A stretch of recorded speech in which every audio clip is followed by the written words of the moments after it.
도깨비에게 벌받고 배운 부자, 도깨비가 내린 벌의 진짜 의미. 조선시대 경상도에 재산만 많고 마음은 가난한 부자가 살았습니다.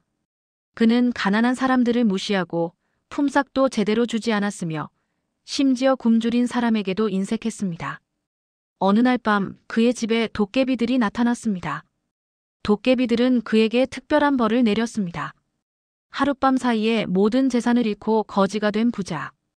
하지만 이것이 끝이 아니었습니다. 해동야화에 전해지는 이 이야기는 도깨비의 벌을 통해 인생의 진정한 의미를 깨닫고 더 큰 부자가 된 한 남자의 감동적인 변화를 담고 있습니다. 조선 영조 연간 경상도 상주 지방의 김부자라 불리는 사람이 살았습니다. 그의 본명은 김만석이었지만 사람들은 그를 김부자라고 불렀습니다. 실제로 그는 엄청난 재산을 가지고 있었습니다. 논밭이 수백마지기요, 쌀 창고는 항상 가득했으며 은자와 곡식이 넘쳐났습니다. 그의 집은 마을에서 가장 크고 화려했고 하인만 해도 수십 명이 넘었습니다. 하지만 김부자는 인색하기로 유명했습니다. 그는 자신의 재산을 지키는 데만 급급했고 남에게 베푸는 것을 극도로 싫어했습니다. 가난한 사람들이 찾아와 도움을 청하면 매몰차게 쫓아냈고 심지어 굶주린 아이가 밥을 달라고 해도 외면했습니다. 김부자의 인색함은 마을에서 유명했습니다.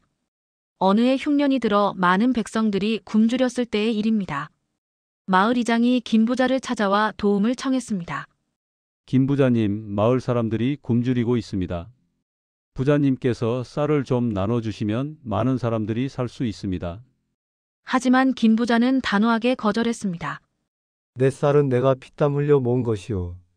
남들이 게으름을 피운 것을 내가 왜 책임져야 하오. 이장은 안타까운 마음으로 다시 말했습니다. 빌려달라는 것도 아닙니다. 그냥 팔아주시기만 해도 됩니다. 실소. 지금 쌀값이 오르고 있어. 조금 더 기다리면 값이 더 오를 것이오. 그때 팔겠소. 결국 이장은 빈손으로 돌아갈 수밖에 없었습니다. 김부자는 흉년에도 쌀을 팔지 않고 쌓아두었다가 값이 최고로 올랐을 때 팔아 더 큰 이익을 남겼습니다. 사람들은 그를 욕했지만 김부자는 개의치 않았습니다. 김부자의 인색함은 자신의 일꾼들에게도 마찬가지였습니다. 그는 품삯을 최대한 적게 주려 했고 일은 많이 시켰습니다. 날씨가 더워도 물 한 모금 제대로 주지 않았고 밥도 보리밥에 나물 몇 가지가 전부였습니다. 일꾼들이 불평하면 당장 쫓아냈고 새로운 일꾼을 구했습니다. 가난한 사람들은 일자리가 필요했기에 어쩔 수 없이 김부자 밑에서 일했지만 모두들 그를 원망했습니다. 김부자에게는 가족도 있었습니다. 부인과 두 아들이 있었는데 그들도 김부자의 영향을 받아 인색하고 냉정했습니다. 부인은 남편을 따라 베풀물 모르는 사람이 되었고 아들들도 돈만 아는 사람으로 자랐습니다. 집안은 부유했지만 웃음이 없었고 따뜻함도 없었습니다. 마을 사람들은 김부자를 멀리했습니다. 아무도 그와 친하게 지내려 하지 않았고 길에서 마주쳐도 인사만 하고 지나쳤습니다. 김부자는 외로웠지만 인정하지 않았습니다. 그는 돈이 있으면 된다고 생각했습니다. 사람들의 존경이나 사랑 같은 것은 필요 없다고 여겼습니다. 어느 날 저녁 한 거지가 김부자의 집 대문을 두드렸습니다. 늙은 거지였는데 며칠을 굶은 듯 비틀거렸습니다. 부자님, 제발 밥 한 끼만 주십시오. 사흘째 굶었습니다. 하인이 거지를 쫓으려 했지만 거지가 계속 애원했습니다. 소란스러운 소리를 듣고 김부자가 나왔습니다. 김부자는 거지를 보더니 차갑게 말했습니다. 썩 물러가시오. 내 집에서 구걸하지 마시오. 부자님, 제발 밥 한 그릇만. 내가 당신을 먹여 살릴 의무가 있어. 일을 해서 벌어먹든지 아니면 굶든지 하시오. 김부자는 하인들에게 명령해 거지를 내쫓았습니다. 거지는 울면서 물러갔습니다. 김부자는 아무렇지도 않게 집으로 들어갔습니다. 그날 밤 김부자는 평소처럼 푸짐한 저녁을 먹고 잠자리에 들었습니다. 그는 자신이 곧 엄청난 일을 겪게 될 줄은 꿈에도 몰랐습니다. 한밤중이었습니다. 김부자는 깊은 잠에 빠져 있었습니다. 그런데 갑자기 밖에서 시끄러운 소리가 들렸습니다. 웃음소리, 노랫소리, 그리고 북치는 소리가 뒤섞여 들렸습니다. 김부자는 깜짝 놀라 잠에서 깼습니다. 대체 밤중에 무슨 소리냐? 김 부자가 일어나 창문을 열어보니 놀라운 광경이 펼쳐졌습니다. 마당에 수십 명의 이상한 존재들이 모여 있었습니다. 키가 크고 작은 자들이 섞여 있었고 어떤 이는 외눈박이였으며 어떤 이는 뿔이 돋아 있었습니다. 그들은 모두 도깨비들이었습니다. 도깨비들은 마당에서 잔치를 벌이고 있었습니다. 음식을 먹고 술을 마시고 춤을 추고 노래를 불렀습니다. 김 부자는 처음에는 꿈인 줄 알았습니다. 하지만 너무나 생생했습니다. 그는 두려움에 떨며 방문을 꽁꽁 잠갔습니다. 그런데 도깨비들이 김 부자의 방으로 다가왔습니다. 문을 잠갔지만 소용없었습니다. 도깨비들은 벽을 통과해 방 안으로 들어왔습니다. 김 부자는 이불을 뒤집어 쓰고 숨었지만 도깨비들은 이불을 확 걷어냈습니다. 도깨비 무리 중 가장 키가 큰 도깨비가 앞으로 나왔습니다. 그는 머리에 뿔이 2개나 있었고 눈빛이 날카로웠습니다. 그가 김 부자를 내려다보며 말했습니다. 김만석, 내가 바로 이 마을의 김 부자냐? 김 부자는 떨리는 목소리로 대답했습니다. 그렇소이다. 당신들은 누구요? 우리는 도깨비들이다. 이 지역을 관할하는 도깨비 무리지. 도깨비라니. 도깨비가 정말 존재했단 말이오. 도깨비 두목이 웃으며 말했습니다. 물론이다. 우리는 항상 인간 세상을 지켜보고 있다. 특히 너 같은 인간을 말이다. 나를. 내가 무슨 잘못을 했단 말이오. 도깨비 두목의 얼굴이 굳어졌습니다. 무슨 잘못이냐고? 너는 엄청난 재산을 가지고 있으면서도 가난한 사람들을 돕지 않았다. 굶주린 사람에게 밥 한 끼 주지 않았고 흉년에도 쌀을 팔지 않고 쌓아두었다. 일꾼들에게는 제대로 된 품삯도 주지 않았다. 이것이 잘못이 아니고 무엇이냐? 김 부자는 항변했습니다. 내 재산은 내가 벌어서 모은 것이오. 내가 내 돈을 어떻게 쓰든 내 마음 아니오. 그렇게 생각하는구나. 좋다. 그럼 우리가 내게 교훈을 가르쳐 주겠다. 도깨비 두목이 손을 들어 신호를 보내자 다른 도깨비들이 일제히 움직이기 시작했습니다. 그들은 집안 곳곳으로 흩어져 무언가를 하기 시작했습니다. 김 부자는 무슨 일이 벌어지는지 알 수 없었습니다. 도깨비들은 밤새 김 부자의 집을 돌아다녔습니다. 창고로, 곳간으로, 방으로, 마당으로 다녔습니다. 이상한 주문을 외우고 이상한 춤을 추고 웃고 떠들었습니다. 김 부자는 겁에 질려 지켜볼 수밖에 없었습니다. 새벽이 되자 도깨비 두목이 다시 김 부자 앞에 나타났습니다. 김만석, 잘 들어라. 우리는 오늘 밤 너에게 특별한 선물을 주었다. 내일 아침 눈을 뜨면 네가 얼마나 잘못 살아왔는지 깨닫게 될 것이다. 무슨 소리요? 당신들이 대체 무슨 짓을 한 거요? 두고 보면 알게 된다. 아, 그리고 한 가지 더. 이것은 벌이지만 동시에 기회이기도 하다. 네가 진정으로 뉘우치고 변한다면 우리는 모든 것을 되돌려 줄 것이다. 하지만 만약 변하지 않는다면 도깨비 두목은 말을 끝맺지 않고 사라졌습니다. 다른 도깨비들도 함께 사라졌습니다. 마치 연기처럼 흩어져 없어졌습니다. 김 부자는 멍하니 서 있었습니다. 이것이 꿈인지 현실인지 분간할 수 없었습니다. 김 부자는 다시 잠자리에 들었지만 잠이 오지 않았습니다. 도깨비들의 말이 계속 머릿속을 맴돌았습니다. 특별한 선물? 버리자 기회? 도대체 무슨 의미일까? 불안한 마음으로 밤을 지새우다가 김 부자는 어느새 잠이 들었습니다. 다음 날 아침 김 부자는 하인이 급하게 문을 두드리는 소리에 깼습니다. 마님, 주인 어르신, 큰일 났습니다. 김 부자는 부랴부랴 일어나 문을 열었습니다. 하인의 얼굴은 창백했고 온몸이 떨리고 있었습니다. 무슨 일이냐? 왜 이렇게 야단법석이냐? 창고의 쌀이, 무슨 소리냐? 똑바로 말해라. 창고의 쌀이 모두 사라졌습니다. 어제까지 가득했던 쌀이 한 톨도 남지 않았습니다. 김 부자는 믿을 수 없다는 표정으로 창고로 달려갔습니다. 창고 문을 열어보니 정말이었습니다. 어제까지 가득했던 쌀이 깨끗이 사라져 있었습니다. 수백 가마의 쌀이 하룻밤 사이에 없어진 것입니다. 이럴 수가. 도둑이냐? 도둑이 들었단 말이냐? 하지만 창고 문은 여전히 굳게 잠겨 있었고 부서진 흔적도 없었습니다. 도둑이 들었다면 흔적이 남았을 텐데 아무 흔적도 없었습니다. 마치 쌀이 저절로 사라진 것 같았습니다. 김 부자는 다른 창고들도 확인했습니다. 곡식 창고, 재물 창고, 모든 곳을 확인했습니다. 결과는 똑같았습니다. 모든 것이 사라졌습니다. 쌀, 보리, 콩, 은자, 비단, 모든 재산이 하룻밤 사이에 증발해버린 것입니다. 김 부자는 그제야 깨달았습니다. 도깨비들이 한 짓이라는 것을. 그들이 말한 특별한 선물이 바로 이것이었습니다. 김 부자는 절망했습니다. 평생 모은 재산이 한순간에 사라졌습니다. 하지만 이것이 끝이 아니었습니다. 며칠 후 더 놀라운 일이 벌어졌습니다. 김 부자의 논밭이 다른 사람 명의로 바뀌어 있었던 것입니다. 관아에 가서 확인해 보니 문서상으로는 김 부자가 며칠 전에 모든 토지를 팔아버린 것으로 되어 있었습니다. 김 부자는 항변했지만 소용없었습니다. 문서에는 김 부자의 도장이 찍혀 있었고 증인도 있었습니다. 김 부자는 완전히 빈털터리가 되었습니다. 집마저도 빚을 갚지 못해 빼앗겼습니다. 하루아침에 부자에서 거지로 전락한 것입니다. 부인과 아들들은 충격을 받아 넋을 잃었습니다. 하인들은 모두 떠났습니다. 아무도 김 부자를 도와주지 않았습니다. 김 부자 가족은 집에서 쫓겨났습니다. 그들은 갈 곳이 없었습니다. 친척들도 모두 외면했습니다. 평소 김 부자가 냉정하게 대했기 때문에 이제 와서 도와줄 사람이 없었습니다. 결국 김 부자는 거리의 거지가 되었습니다. 화려한 옷은 다 사라지고 남루한 옷만 남았습니다. 배는 고팠고 잠잘 곳도 없었습니다.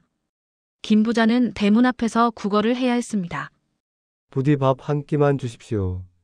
하지만 사람들은 김 부자를 알아보고는 외면했습니다. 어떤 이는 비웃기까지 했습니다. 저게 누구냐? 저 잘난 김부자 아니냐? 그렇게 돈 많더니 이제 거지가 됐구나. 당연한 일이지. 그렇게 인색하게 살더니 하늘이 벌을 내린 거야.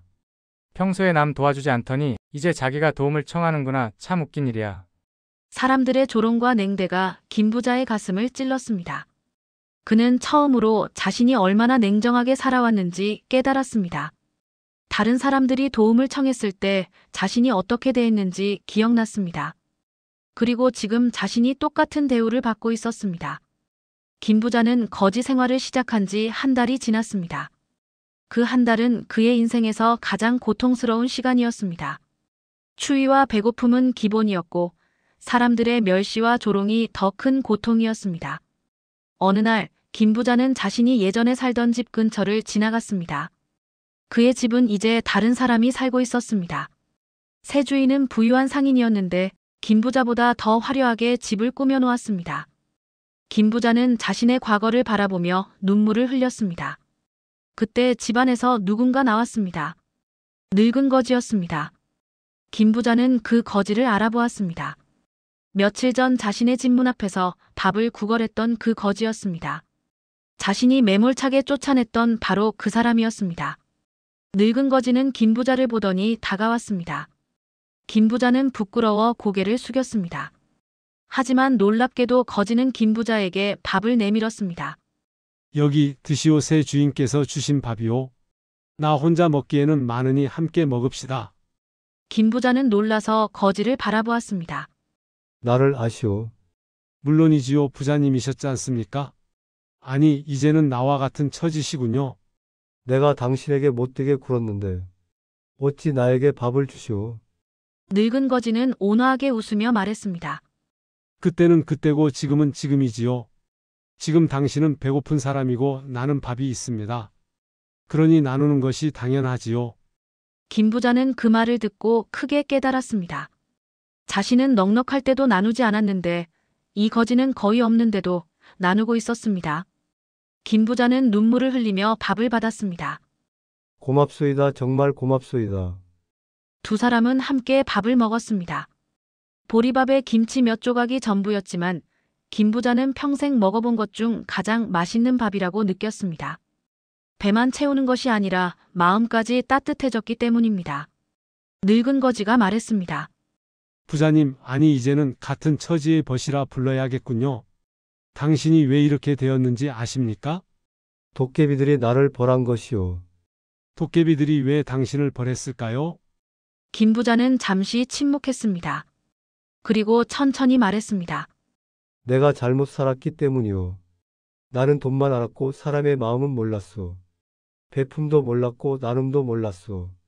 내가 당신에게 그리고 많은 사람들에게 얼마나 냉정했는지 이제야 깨달았소.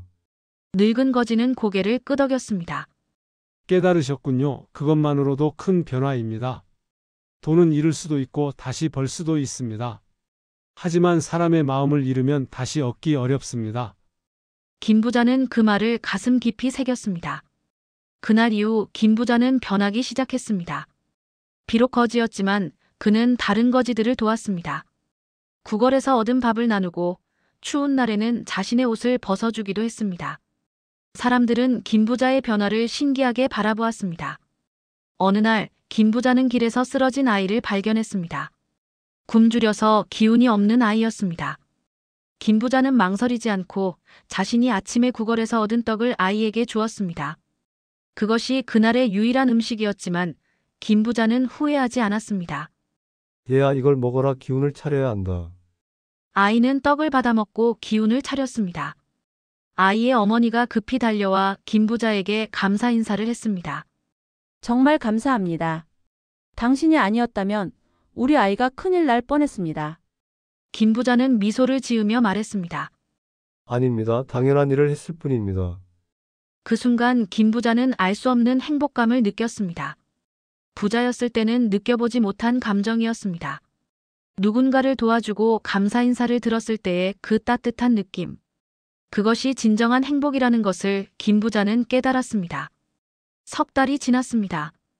김 부자는 완전히 다른 사람이 되어 있었습니다. 비록 거지였지만 그의 얼굴에는 평화가 있었습니다. 마을 사람들도 김 부자의 변화를 인정하기 시작했습니다. 어떤 이는 그에게 일자리를 주기도 했고 어떤 이는 밥을 주기도 했습니다. 그러던 어느 날 밤, 김 부자가 다리 밑에서 잠을 자고 있을 때였습니다. 갑자기 익숙한 목소리가 들렸습니다. 김만석, 일어나거라. 김 부자는 잠에서 깨어 눈을 떴습니다. 저번에 봤던 도깨비 두목이 그의 앞에 서 있었습니다. 뒤에는 다른 도깨비들도 함께 있었습니다. 김 부자는 놀라지 않았습니다. 오히려 담담하게 일어나 앉았습니다. 다시 오셨군요. 도깨비 두목이 웃으며 말했습니다. 그렇다 우리는 석 달 동안 너를 지켜보았다. 네가 어떻게 변하는지 말이다. 그래서 시험 결과는 어떻습니까? 네가 많이 변했다는 것은 인정한다. 하지만 진짜 시험은 지금부터다. 도깨비 두목이 손을 들자 갑자기 김 부자 앞에 커다란 상자가 나타났습니다. 황금빛으로 빛나는 상자였습니다. 이 상자 안에는 내가 잃어버린 모든 재산이 들어있다. 쌀도, 금은 보화도, 땅 문서도 모두 들어있다. 만약 네가 이 상자를 선택한다면 다시 예전의 부자로 돌아갈 수 있다. 김 부자의 눈이 반짝였습니다. 다시 부자가 될 수 있다니. 하지만 도깨비 두목은 계속 말했습니다. 하지만 조건이 있다.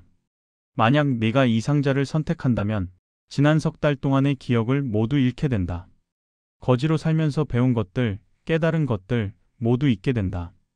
그리고 예전에 인색한 김부자로 돌아가게 된다. 김 부자는 충격을 받았습니다. 재산을 되찾는 대신 깨달음을 잃는다니.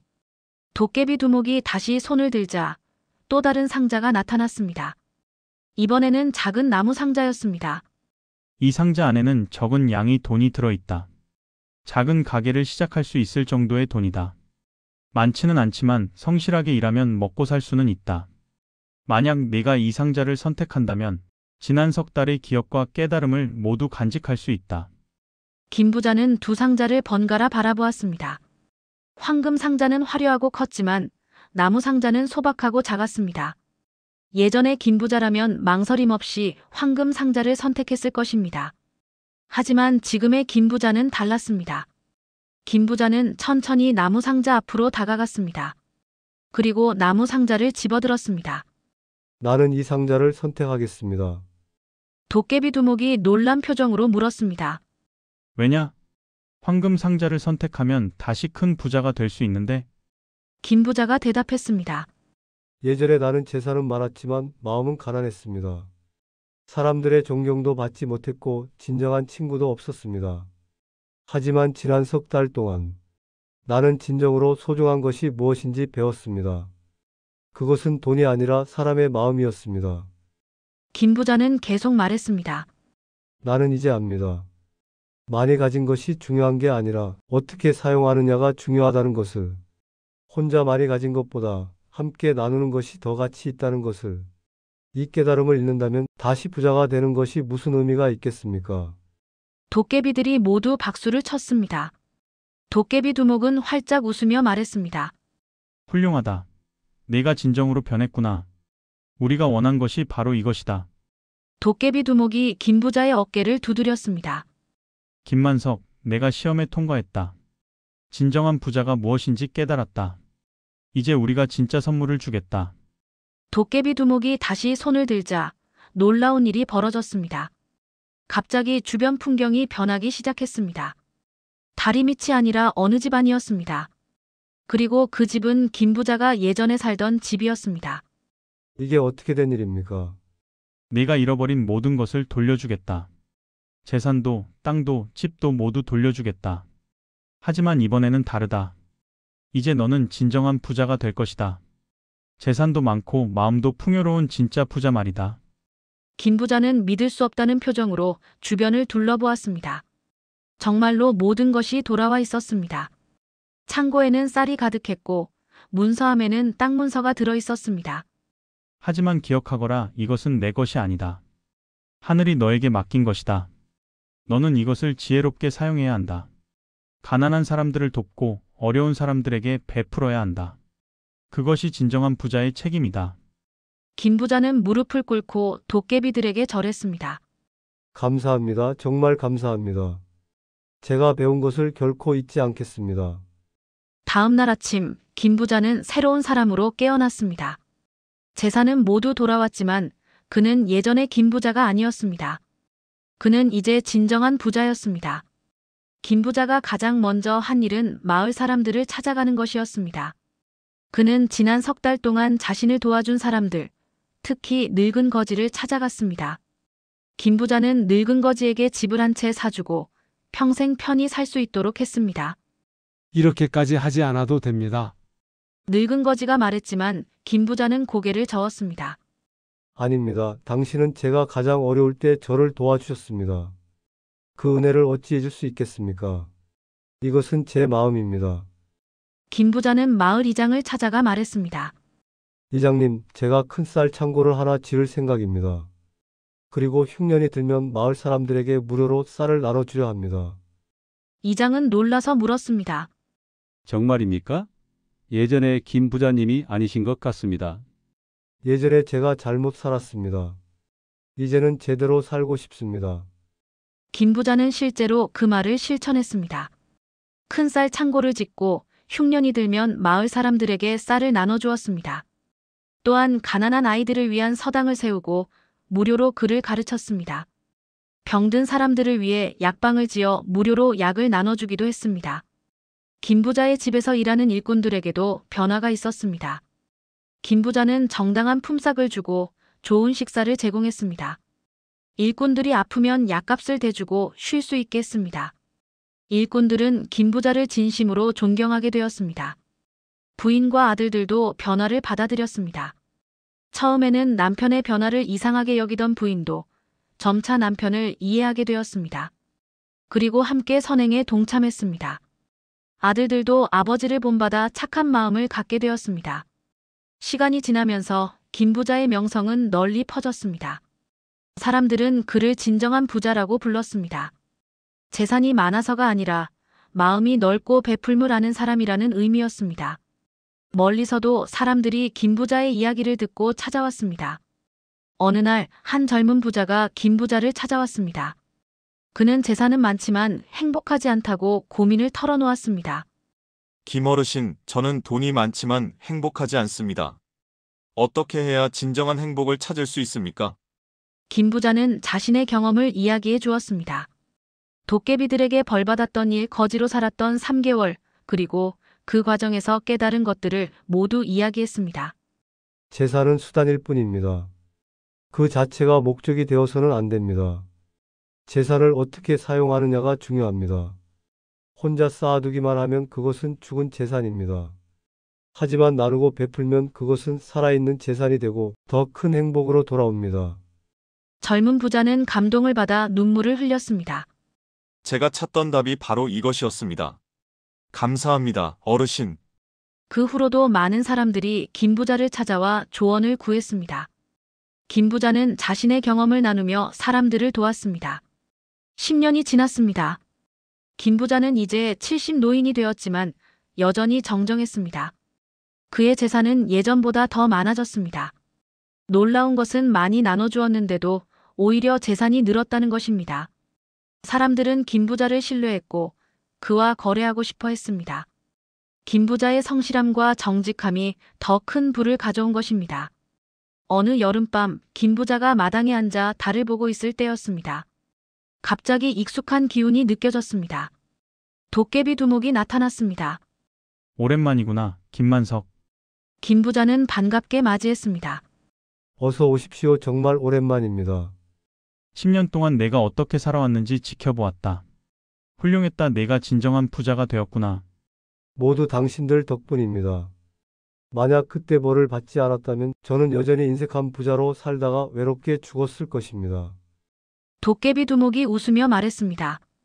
그것은 내 선택이었다. 우리는 단지 기회를 주었을 뿐이다.